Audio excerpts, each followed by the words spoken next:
Kati eri oli nakatogo simanyi na katogo simanyi na food na mmere najja na mmere tulayenga bamukwata ofere nzenze nyini abadda nkubira buli sawa nnyo ekironga nkubira na mmere ngagamaje nti Isma we have to meet yasoka nangamba we meet at Serena nga nakajja nga aveyo watata we bamulanga kisempijja naddamu nankubira nti ndi wano najjera naye bade nachemala tegalo okula nembuzo omukazi anstalkinga coach I have never met her nenga yakanko enundi eji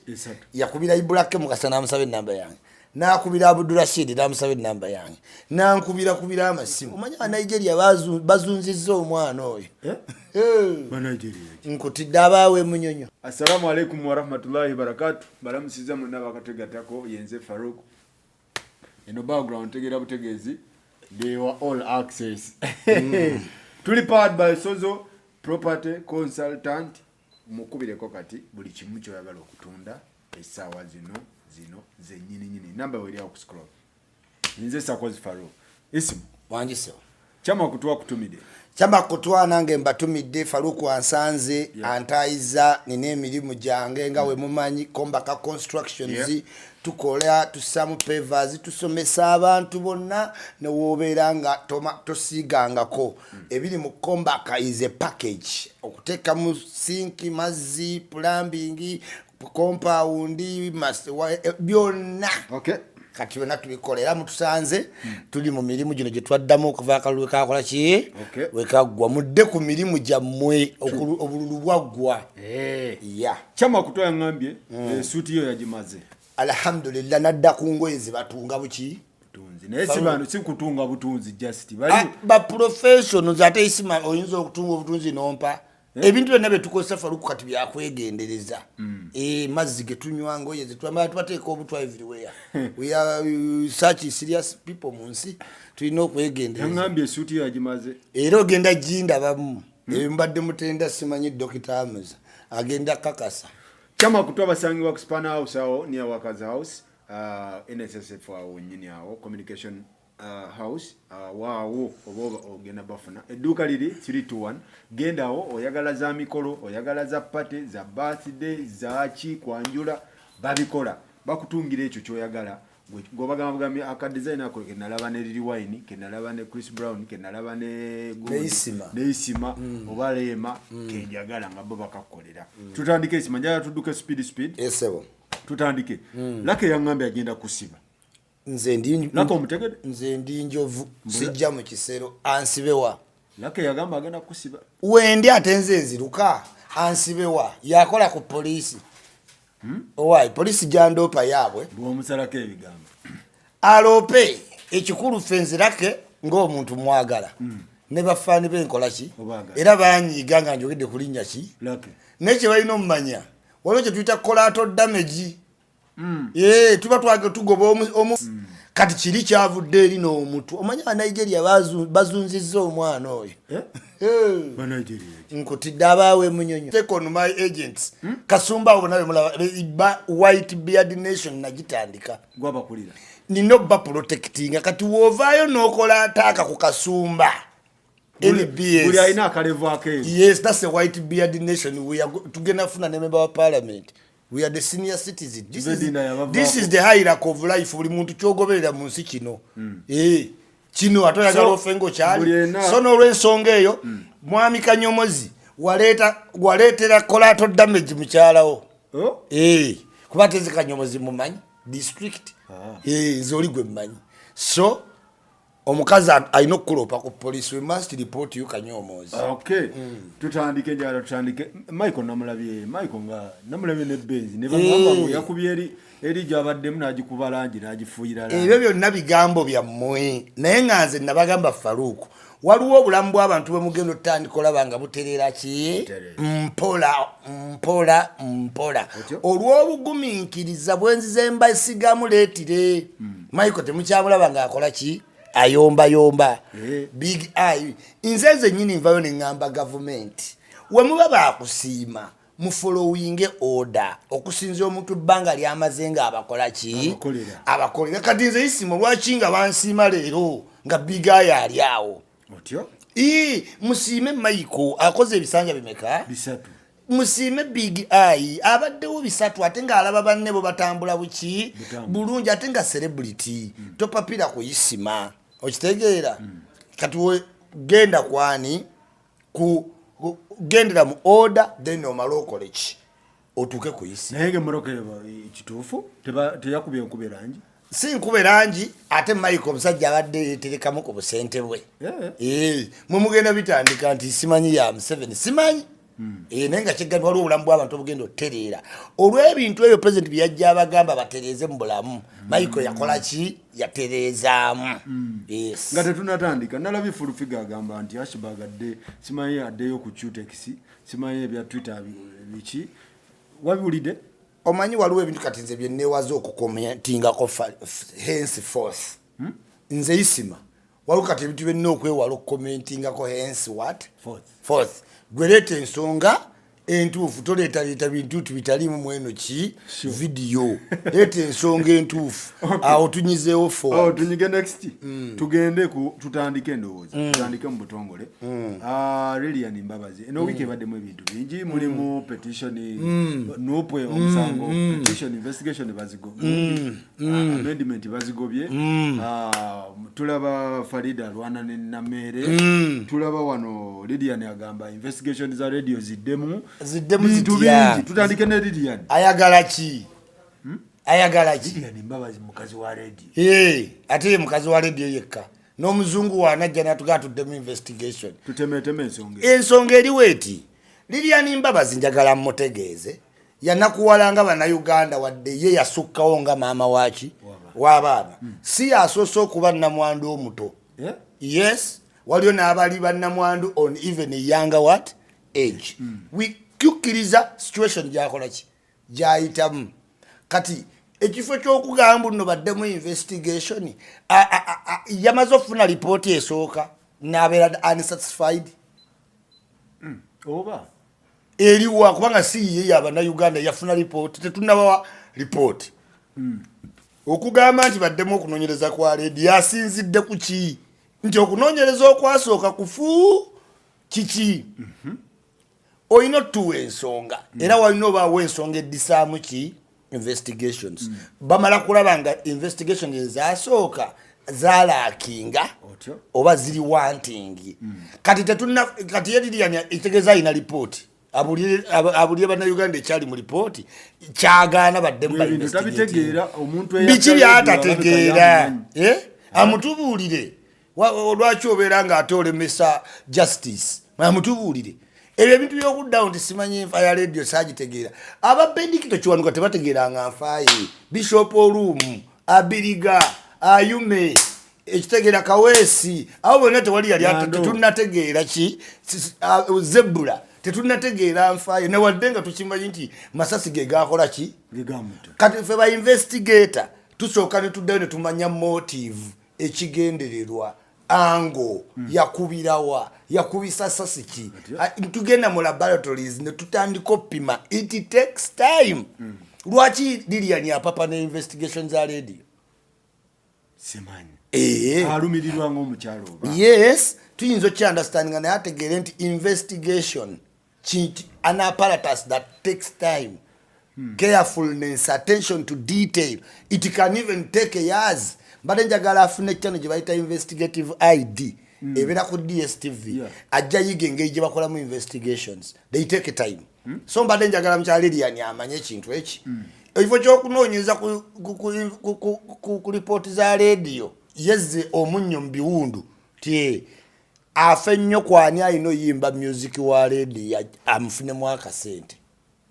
yes let Lilian concentrate on radio's music gwe yaleka radio yali amuwandikira ennyimba bwe yamuvaako n'agwa ani yagwa Lilian bwe yali akyali ne radio eriko yalina ennyimba bwe yava ku radio alabako ku nnyimba ze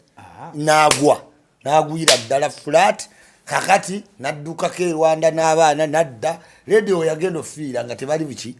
bulungi isn't it kakati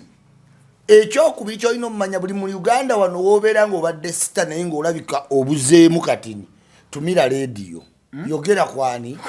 era abayimbi obalaba simanyi mu comedy store kasitala nga audience eganye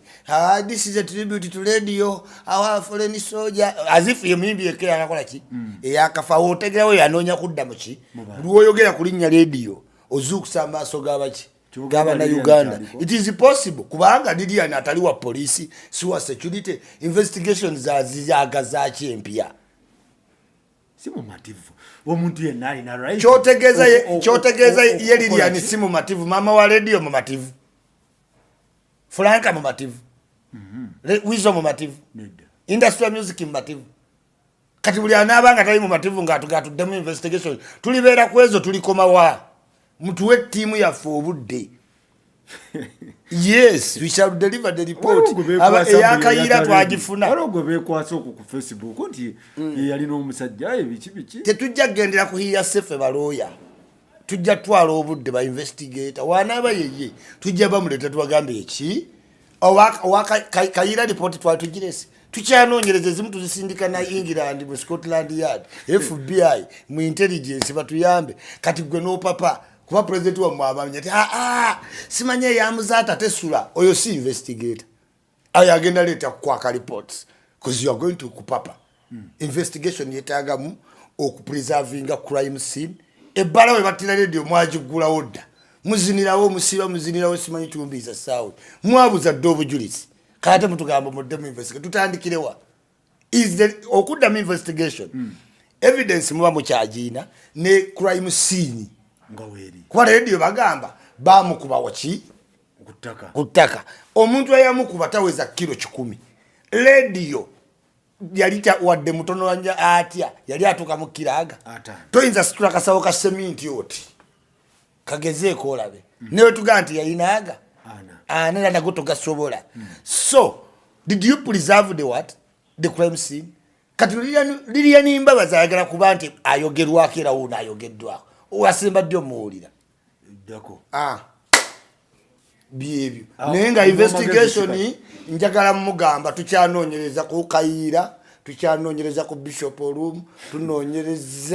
tunoonyereza ddala ku Kawesi Abiriga Mando radio Muzata bakyali bangi kyenjagala amanyali ne report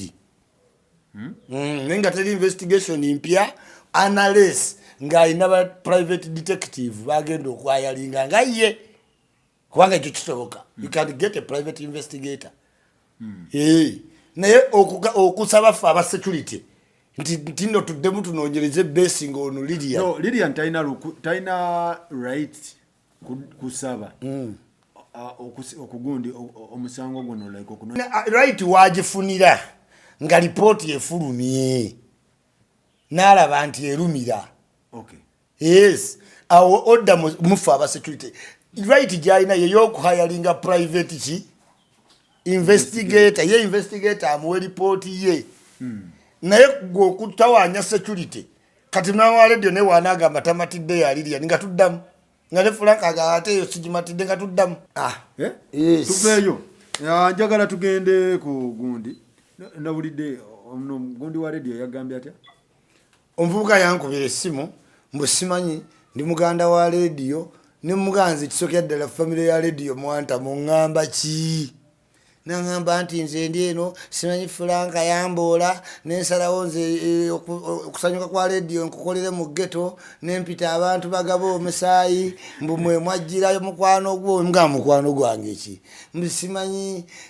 kaye nti kaye natuwa omusaayi netumugalinda kawo bagukebere kaye teyalinda nakuba ebifaananyi nagenda bagenda okukewa omusaayi gwa kaye nga guli muki sigwe baagalwa bana bowo omusaayi yes kuba gwowayo omusaayi tolowooza nti gonna bagutwala kasabala wange omusaayi gwo guli mu lukemia twala kati omuvubuka ng'agamba nti aba akyali awo agenda olaba nga kaye akoze interview mukola agwetuumye ye gwe yakoze nti gwakaye kati ye omuvubuka agamba kaye takola ku mukolo ogwo nemuga kaye bwatu wa impersonation yefuula byatakola ki byatali simanyi ni mulalo simanyi ndiki simanyi nemwana enewe nze siina budde sikyayagala kumissioninga mannya g'abantu Faruku yanziza ki mu ebyo ne kubirani akubirani Faruku omvuko yalinge yankubiddeko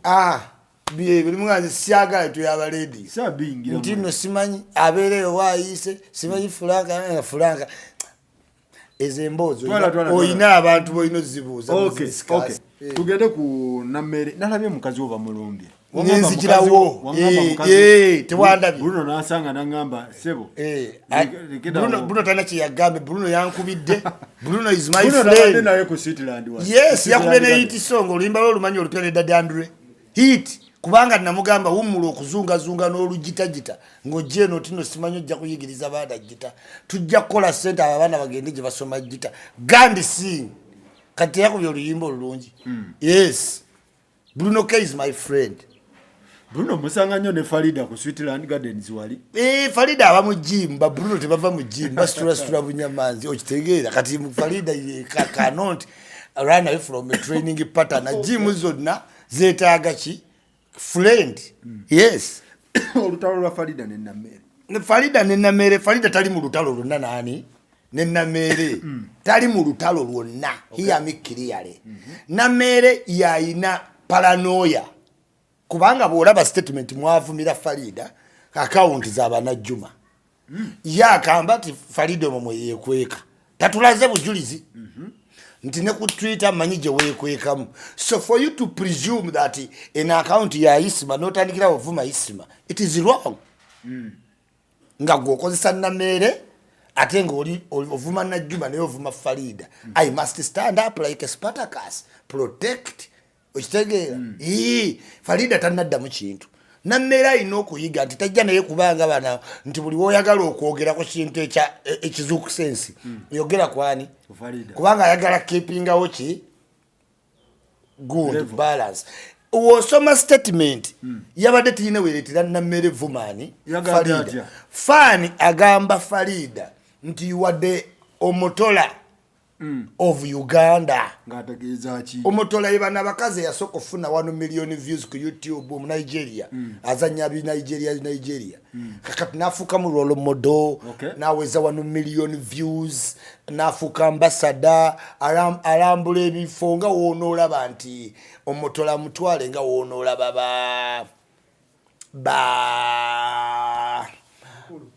ba Madonna ba Beyonce kati nga Beyonce wa Africa role model yo Omotola yava mu films ngafani agamba nti Farida nakazi we you are Ugandan what Omotola kakati it depends on the glasses you are using oye fani ayinza okutunulamu okumukomparinga ku Omotola via inspiration kumwasuze muki mutya tekitegeeza nti balina kubanga benkana muki mu reaches kati eri oli nakatogo simanyi nakatogo simanyi na food na mere najja okiwulira nti you can't compare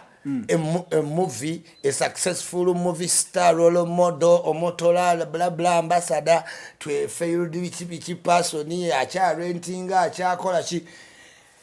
so Namere okumanya akyali mabega takimanyi nti kana ke Nigeria ke kanya kazanya bu comedy kana kajja wane Kampala akona oka inspiration kamanyi yes ne katoloza kaine bitu bimune Omotola no to inspire somebody I inspire people do I have anything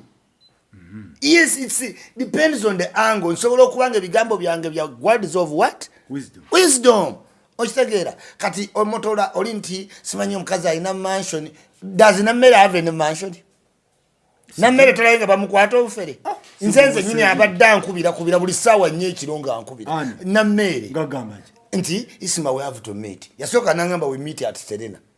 nga nakajja ng'aveeyo wa taata we bamulanga kisempijja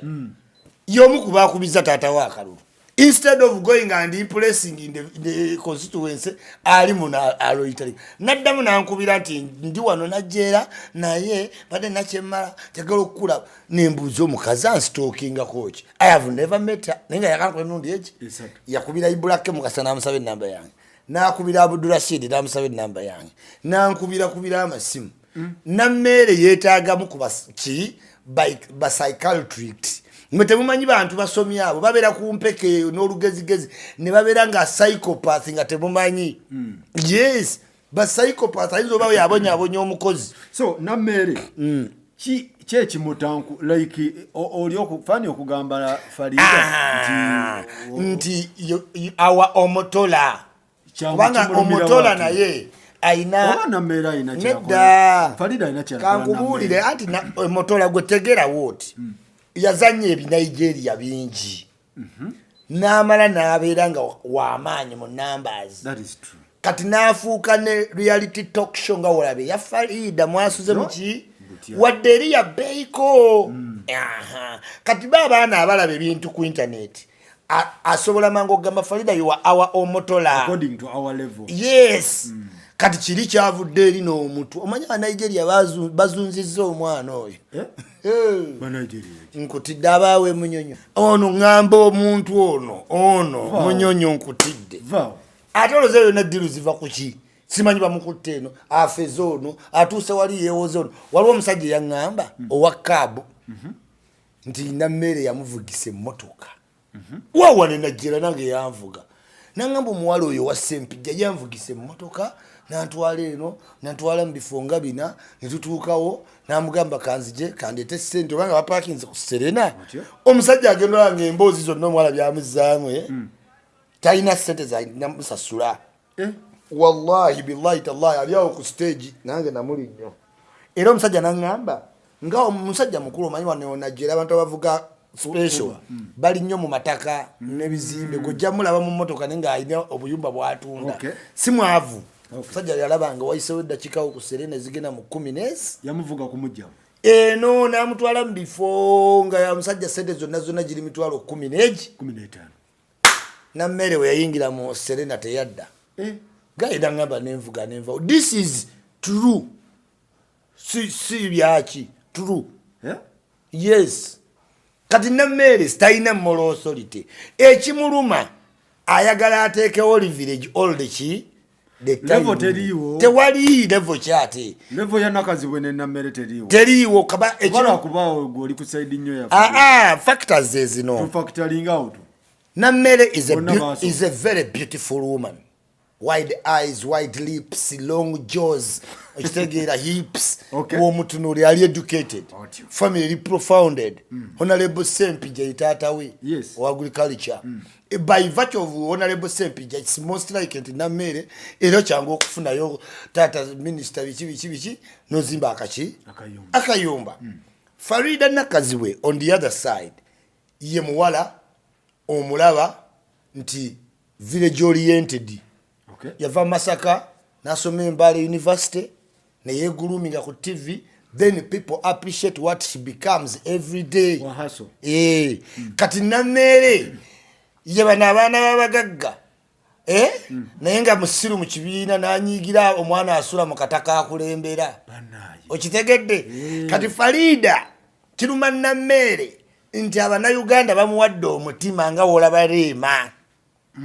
Nammere kyalowooza kimugwanira kuba badde yeesimbyewo mu youth MP Buganda. Vaamu mu primary genda. She has been trying a lot of things, thinking yajja okuba more dearing to Ugandans. N'okwagala otukiikirira simanyi Buganda parliament biki byonna bikoze eki. She looks at a woman gwalabanga mu capacity ye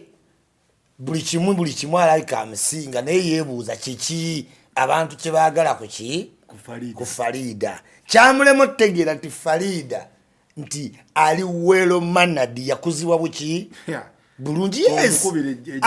si jjiiko wowulira Farida nga ayogera eddoboozi erikwashuminga nti mulungi nnyo okusinga ne bw'omukola ki ne bw'omulaba. Nze nagera nga manyi mulungi nnyo okusinga nga wekola ki nga we mulaba okutuukayo. Is a normal woman. Abeera just dressed well, yewedde ekitiibwa, awunya bulungi, abantu bonna kati saazo n'ogamba Farida yayagala ku musajja ng'avuga kagaali. Abannayuganda tebakyayagala bikola ki kuba aso ye yonna bagirabye. Kati godde mmojja oddawo nti no simanyi abadde ne failed marriages oyongera abantu bakwasa ki kisana kufulinga in love nani ne Farida. Nammere kyatamanyi naye bagamba mbu omusajja yabatabula. Musajja ki? Tewali musajja gwa Farida. Omusajja w'e Dubai yabatabula nnyo. Bwe byaggwa Farida as any human being. Naye ensonga zaabwe zirimu abasajja. Nammere yayagala Farida ali kuba Nigeria. Nammere Gambia Nigeria. Nammere yeetonderako ku Farida recently awo. Farida n'atamuwa attention. Farida talimuwa. Kuba Farida amaanyi ge. Sitegeera ebintu byammwe tebiggwanga. Amaanyi ye Farida kati ategeera nze namulumba yanziramu. Buli gw'olumba n'akuddamu boosi zetenyize ennamba ze. Ne bw'olaba ng'olumba omuntu takola ki? Bebe kulu abamulumba bano be mubeera nabo ku interview addamu n'omu. Kubanga gurawundi ye yagiraba nga yaki y'amaanyi. Farida nze Isima nze nkubye ku Farida bakazi bali eyo California bampeza $5,000 ti Isima weesonyiwe ensonga za Farida tukwaganya naye weesonyiwe ensonga zaani ne bampa ne sente. Farida w'amaanyi kati Nammere teri muntu amumanyi. Yakubisiza tata watya.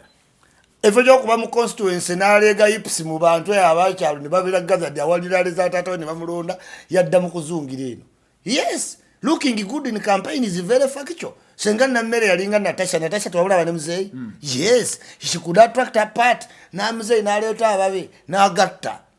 Nammere yali eno gakikola. Mwami balamulanga Kisembe. Katona ave ku ballot paper n'addayo mu kooti alupera bavuga waacha. Nenga ya mzaala. Bangamba mumusiba ko mzaala. Nkutidde nange wembiwulira mbuno. Badale bumane wadeya. Kubanga bamulanga Kisempijja.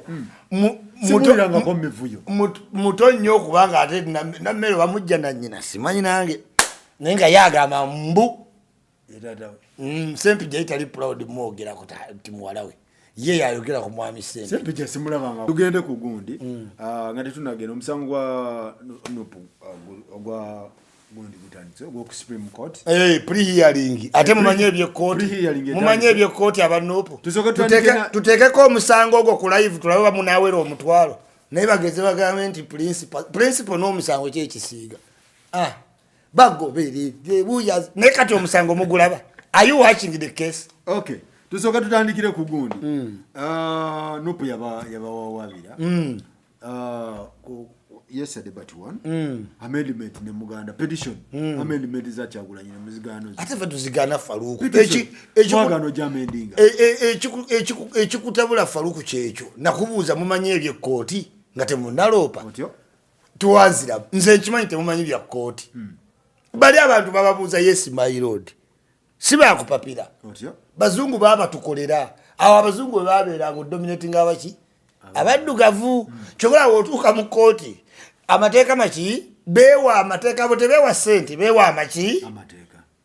Yes my lord. Simanyi yes your highness. Boyino mo addressinga. Abo bebaganye sifi. Fe twa blockinze. Abantu bamenye petition amendment enongo citizen.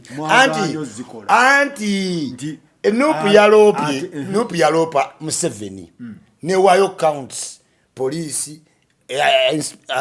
attorney general isi ne wayo complain zayo n'obujulizi. Jukira Nupu yemwe gamba nti n'obujulizi bungi obumuli na mubanga.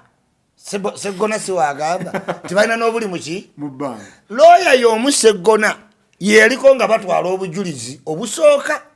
ne yerabira obuli mu bbanga bwasuubiza abaki abana Uganda. Kakati amazo wa kooti obujulizi pre-hearing egera tandika leero wanudde aliya nga bagamba mutufu tulina obujulizi otwagala okutereeza n'okwongera muki mu musango. Buli bulaya bwe nagambye bumujuni avadi nkulu okwongeramu okuleeta obujulizi ssaawa zino ti aba atawaanya kooti. Tunaaba tuli wakati ng'era omulala aleeta obudde yayina n'aloopa ne mubutunulamu ate kati aleese biki fe tuliredde kuwulira musango. Yes, you must have a lawyer who is ready to lawyer linga gundi drafti onkuba wano n'enkuba eno iyo kitegedde. Kakati buloya bwaffe buli bumujuni bwe nagambye kablocking your highness sirowooza nti kituufu okukwata kooti yensi ogitwale ku fishing expedition nti simanyi leero ofunye obujulizi njagala kwongeramu simanyi nenkya tunaatandika ddi tulina ennaku 4 mwezi okumala omusango please my lord twagala tugendere ku bwe baaliita otyo kati nammwe ne muleeta balooya bammwe ab'ekibogwe naye ati amudala muwuuta mayuni my lord tulina obujulizi abudala sit down twala petition ntandike naye ati Segona nuku yawaaba nti President Museveni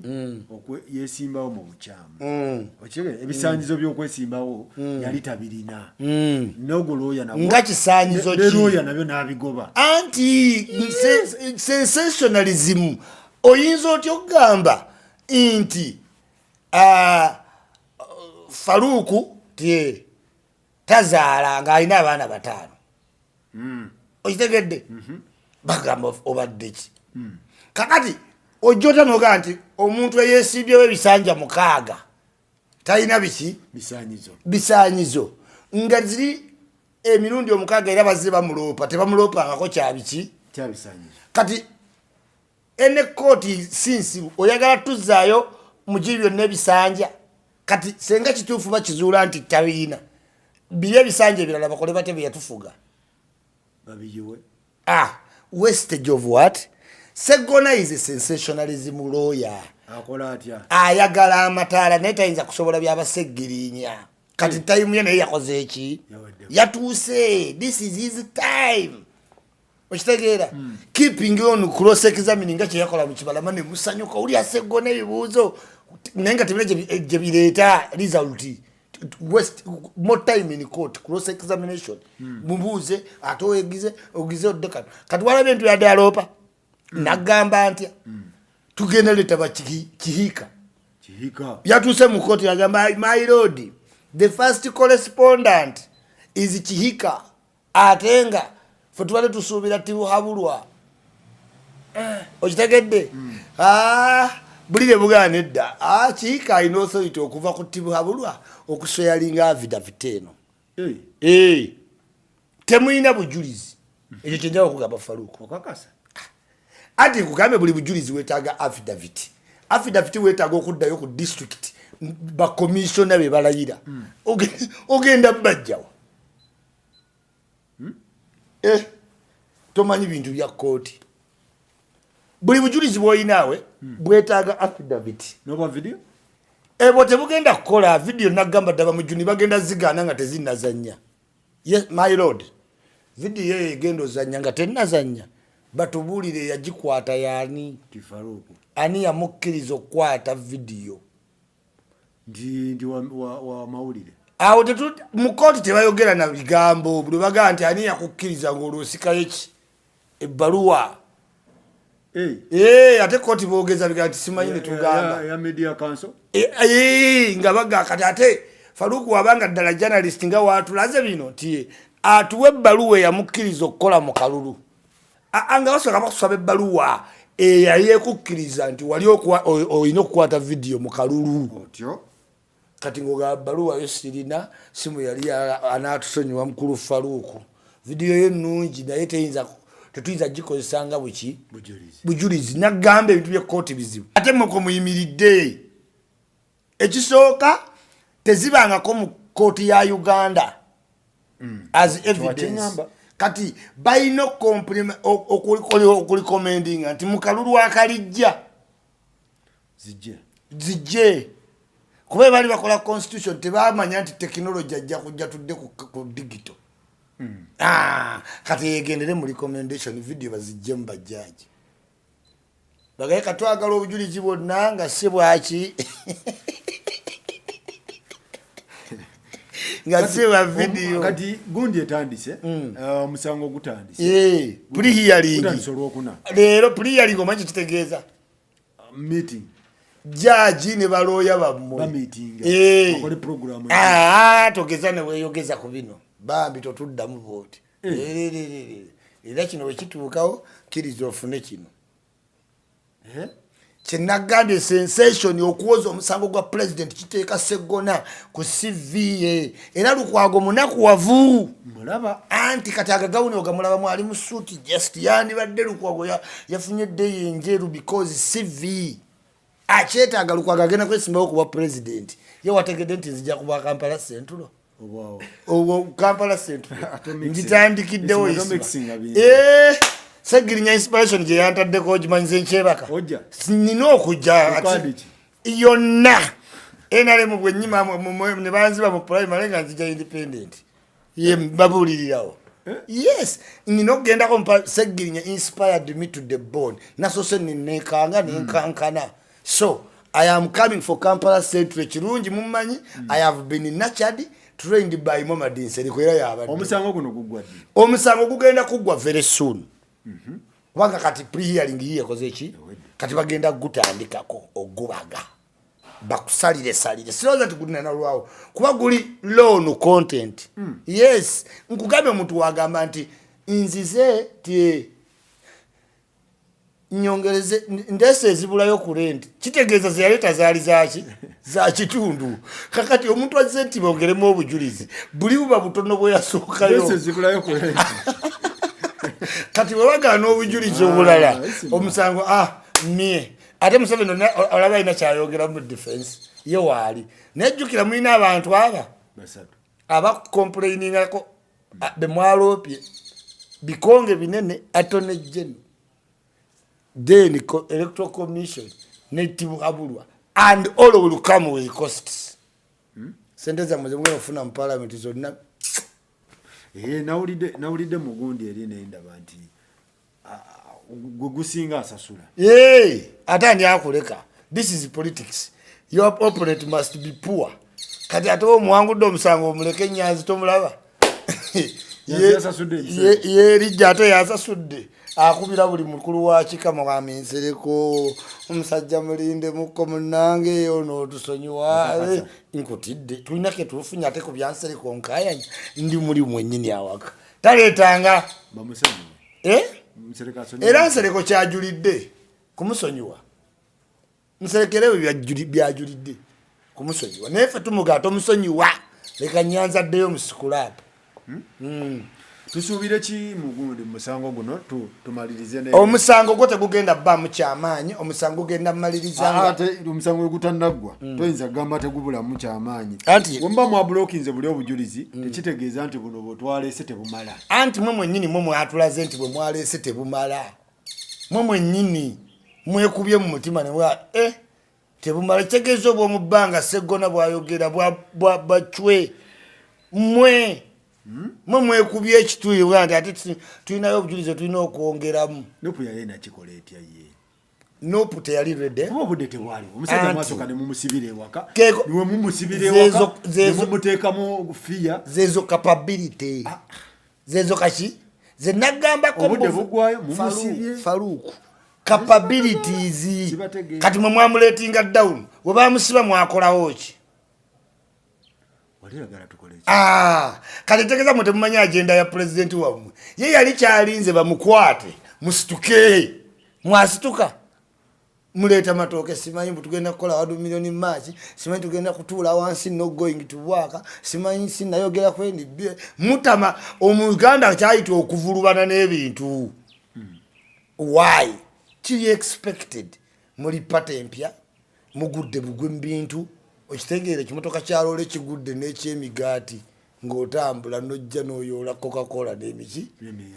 kyekyabatuuseeko mulina obudde butono okulowooza ku alternative policies ezigenda mu parliament mwe next government opposing in this government mugamba temukkiriza byava mu kulonda ate nomugenda mu kulayira you are so much confused lawyer omusango gwetaga concentration nupu eri mu bintu bingi yes yeyina balooya ab'ekibogwe Lukwago sente ze yabasabye temwaleseko wadde 3/4 era akyali kumbu simanyi gira tuna yes kati mu junior obwo bonna twabusasudde dda buwoza bulamu subire baloya banakola ekitu abo bonna nno baloya bajjaji bapya tebabeerangako ku misango egyo simanyi lwaki mubalina mu Daudi muli preemptive mbwera simanyi bajaji ba Museveni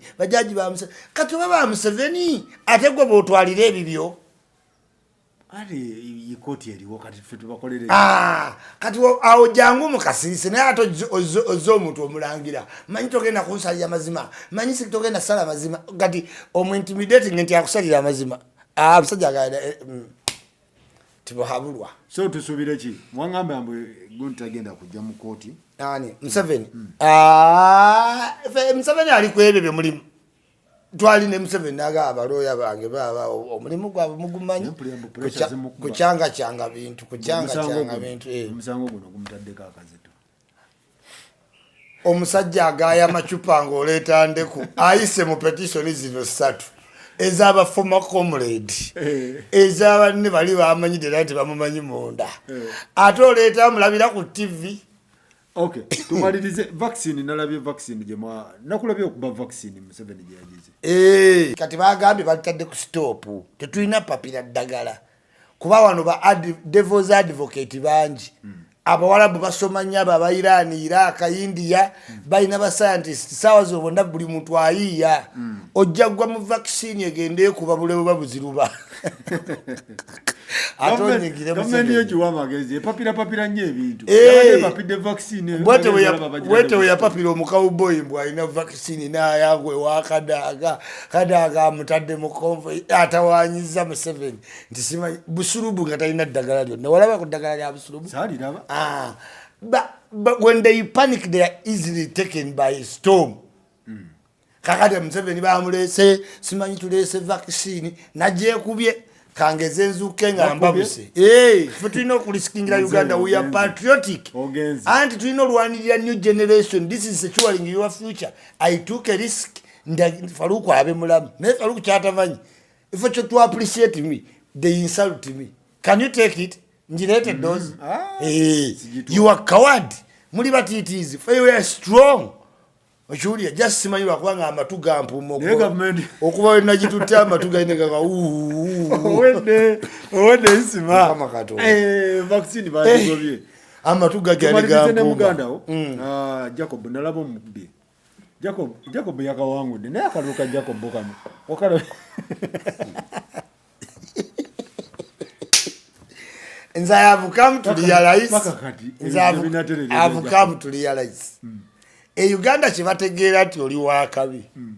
ng'omanyi okubba akalulu oba wakabi gwe kasitaka kulema wano awasemba okiwulira waliwo gwe baŋŋambye mbu yali atunudde ne gundi n'atunula eno DR form nnya ne zigenda yagenda okudda kasita olemu okutegeera wali awakola ki awasemba ebintu byakalulu bizibu katandikira mugundi mu fraction ne kagenda ku district mu oba muki kajja genda okutuka ku commission katukirawo mu percentage awo omuntu omunaku wakola ki wasigala naye nga Jacob waba yawangudde we are civil people. I will come out and congratulate him. Now as it stands now paka nakatira na wangula ate nze nawulidde electoral commission erina okuddamu ebalo obululu ate announcing ate bamuyambye electoral commission teyagala bagende muki mu kooti kubanga senga ono Jacob bamuwangula oli ajja saba electoral commission costs nayo wanje nonera obudde kati electoral commission ga kooti katuze obuza fresh counting to avoiding eki costs naye whatever the result sikyasula bunamwaya nakulirayo buki bukulizi mukulu Jacobo ayige nti waba yawangudde leader akendeze kuki ku ntalo alowooza buli omu ajja bimusobola lero wanagenda ku Isima Kasuku Jenkins Sendi abo baviku abo bo Katonda abamanyi fe tuvayo ne tukulitisa izinga nojjuze ekisa Sendi tiyaga abo mpate tejja kola naye ate byazayogera tebituuka byo tembikola ki tembyogera naye nga bingi byazaakola ki fe ne basendi tukyayogera Jacob ino kitegeera omuntu okukola naye ku mulimu talina kukuwagira ate omuntu okukola naye ku mulimu taba mukwano gwo lekerawo kitwala for granted nti olwokuba okola ku ddembe Kasuku ne Jenkins bwe batakuwagira bakuwalana bina baby yakulonze tabira bunamwaya kati waliwo okuwagira okuli inevitable kuli vasho kubanga bina baby okola naye alondera bunamwaya kati okuwagirako kukuyamba ki kakati so lekerawo okulowooza nti bwokola n'omuntu muba mufuuse ba mukwano no okola n'omuntu tekikuwa nti idea ze ez'okwesimbawo zimukwatako ate bwe weesimbawo omuntu gwokola naye n'atakuwagira ye aba tawagira political aspirant oyo naye aba taliganye radio ki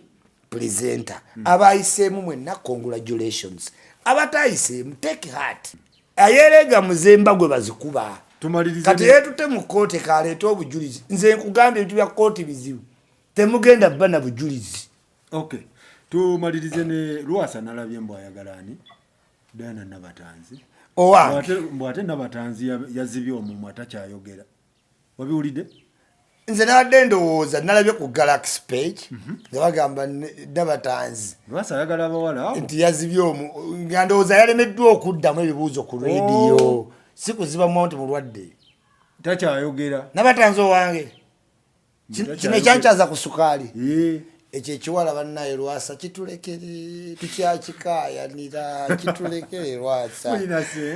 si bya ssente Lwasa nalabye nga mpitako walinga ensangi ne bulobasi eya bulaka Lwasa twakulekera desire leka kiddayana nkutidde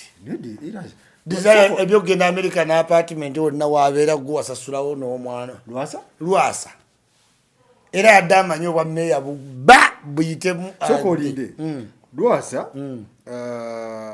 nawulidde mbunono wasipaako n'omuwala wasipaaka kiri MP oba ye MP oba ye oyo omulala kiri ekirala naye amulimu abo abawala bonna abali ku media personality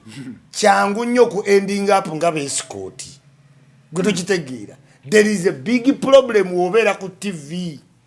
yes you attract people that are not of your standard kati abawala abali ku sipaaka ayinza okugaana Lwasa ng'alaba ku blobas bakyali materialistic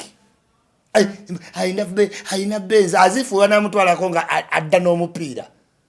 okitegedde kati Lwasa eyo age eba eyagala feedinga kuyanga blood yes talina kyakukola omukazi kati oyo Lwasa yamukolera buli kirungi yakola erinnya kati abo abasajja eka balyanirule oba ayenda n'akola ki n'ayenda temwabalabanga bajjuma Seiko mubalabye abasajja abagagga bonna tuka n'akola ebintu nga mukazi we oweeka sente takyazimalawo yekka kati yamuzimbira apartments simanyi balina bizinesi simanyi tulina kino simanyi naye alina buresting gundi omwana yazibye omumwa naye mbu abadde ayagala Lwasa oyo Lwasa kyetwagala okukusaba kiri kintu kimu tetukuyinaako buzibu Stingymen Association kyetukusaba kintu anti sente zina wezikoma wezikoma towuliranko bayimbi watwala bakazi babagagga kati sente zate ziriyo Grenade ayina sente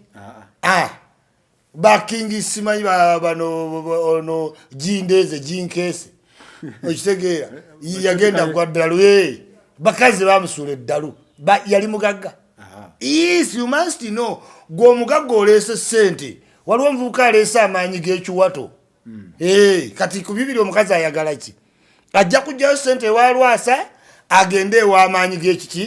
g'ekiwato Lwasa wona epika mu maanyi g'ekiwato kwekwe okufa ng'entunnunsi zikkuba nti yafudde kikutuko okitegedde gwe obadde ngamba Lwasa yagirira design ali mayise baggala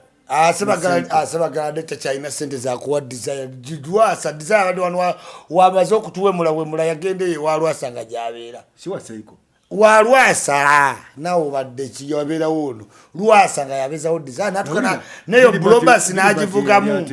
agiriba kiki Bugiribati ono Bukenya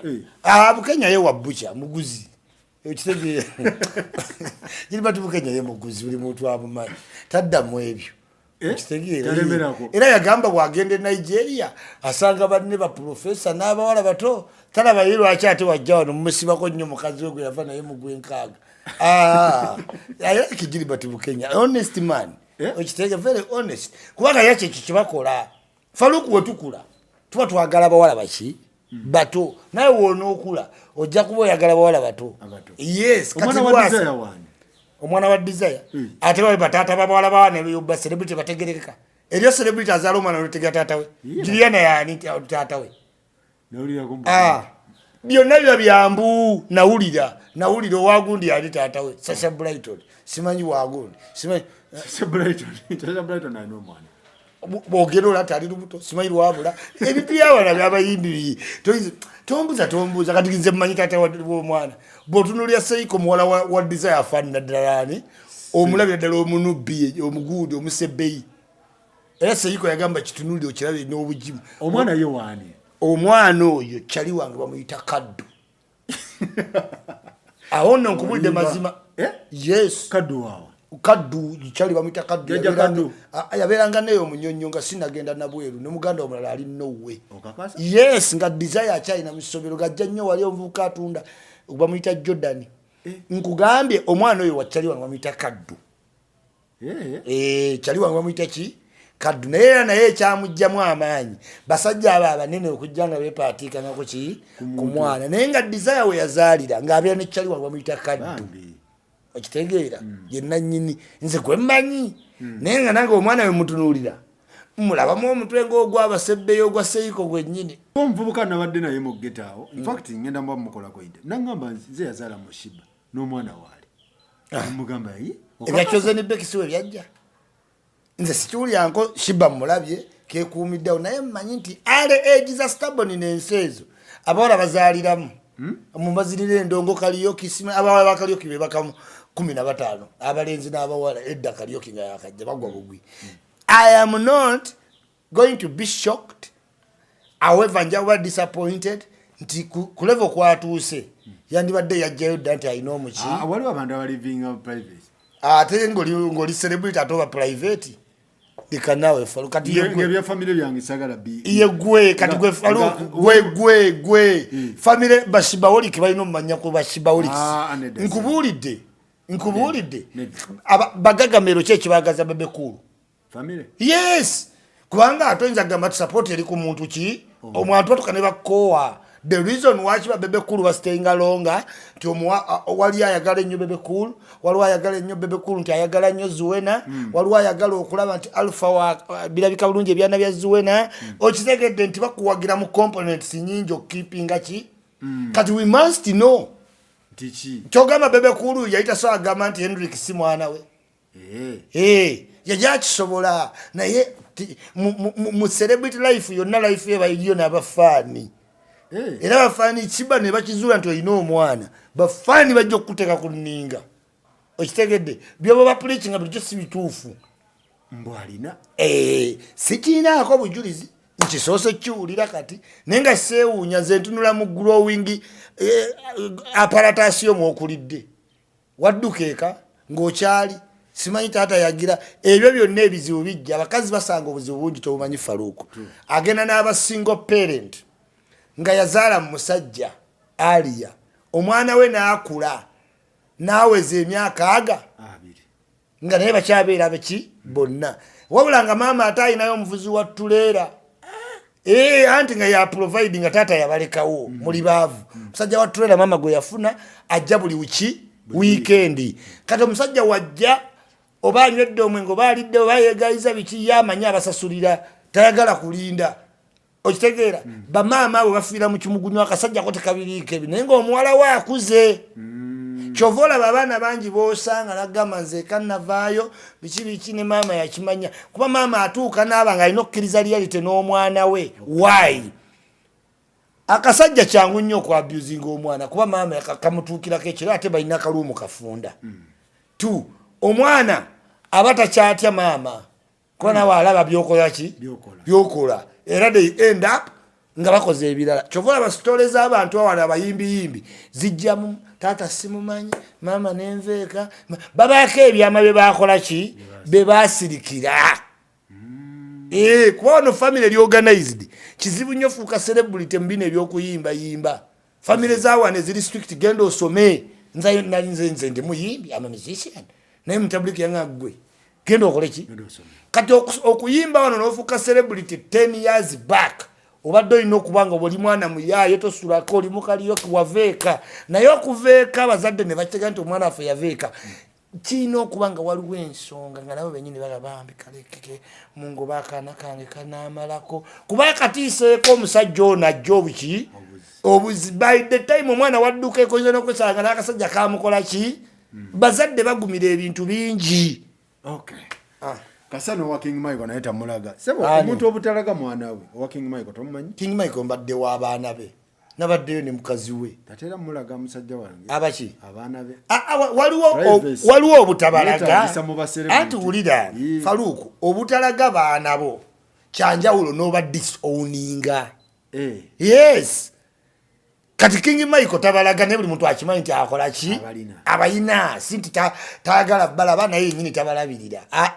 kati kino kiba kyanjawulo siba waterera dda 8 years bw'oba wakola mistake ng'olinayo omwana obadde tolina muyisa mweno pain.